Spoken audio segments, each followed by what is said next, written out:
The Mount Lofty Botanic Gardens, nestled in the Adelaide Hills of South Australia, is a collection of exotic plants and native species. It provides a really good example of three universal principles central to biodiversity-friendly gardening.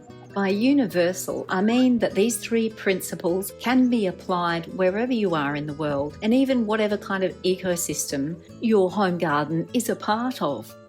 Structural diversity is the key. To attract as many different kinds of creatures to your garden as possible, include at least one water surface, rocks, a pathway, ground covers, shrubs of all sizes, and if you have room, at least one tall tree.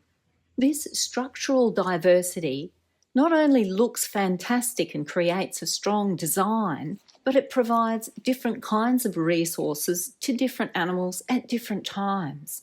And that way, it caters for more biodiversity. To get a clearer idea of what this might look like, visit your local botanical gardens and see how many layers of different materials and plants you can spot from one vantage point. Ask yourself what's covering the ground, what are in the mid layers, and what kind of shade structure or tree canopy is overhead. All of these layers matter when creating a strong design and providing habitat for wildlife. Succession is the next principle. When you're choosing plants for your garden, aim for a combination of plants that will provide flowers, fruit, or seeds at different times of the year.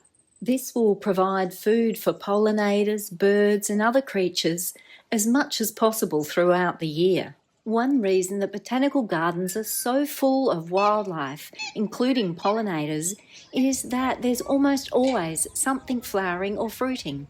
The third essential and universal principle is care. Regular maintenance replaces natural processes of disturbance and regrowth. It's more than just tidying up a garden, it's making way for new resources and new energy flows. Instead of a chore to be avoided, think of maintenance as an opportunity for exercise and connecting with nature. If you'd like more tips and inspiration on gardening for biodiversity, wherever you live in the world, remember to like and subscribe. And if you've got specific questions, reach out in the comments. Thanks for watching.